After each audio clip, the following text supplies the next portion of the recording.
ஆண்டவர் எல்லாருக்கும் வார்த்தையை கொடுக்கிறார். அவர் கண்மலை, அவரை துதிக்கணும், அவர் போற்றணும், அவர் நாமத்தை மகிமைப்படுத்தணும், அந்த கண்மலை மேல நிக்கணும், அந்த கண்மலையில உட்காரணும், அந்த கண்மலையில தலை சாய்த்து படுத்துக்கணும்னு சொல்றாரு.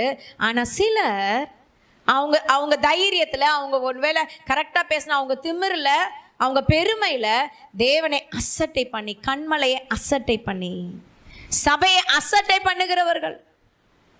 சபை என்பது கண்மலை, சபை என்பது தேவனுடைய சித்தம் செய்யப்படுகிற இடம், தேவன் உலாவுகிற இடம், தேவனுடைய மகிமை பொருந்திய ஆலயம். அது அசட்டை பண்ணுகிறவர்களா நம்ம இருக்கக்கூடாது.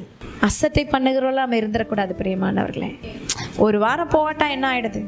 ஒரு வாரம் போவாட்டா எல்லா வாரமும் தடையாயிடும். சில பேர் அசட்டைனா என்ன, ரொம்ப லைட்டா எடுத்துக்கிறது. இதுதான் அசட்டை. எதை வேணா அவங்க வாழ்க்கையில இழந்து போகலாம், அசட்டை பண்ணலாம். ஆனா சபையை அசட்டை பண்ணிடாதீங்க.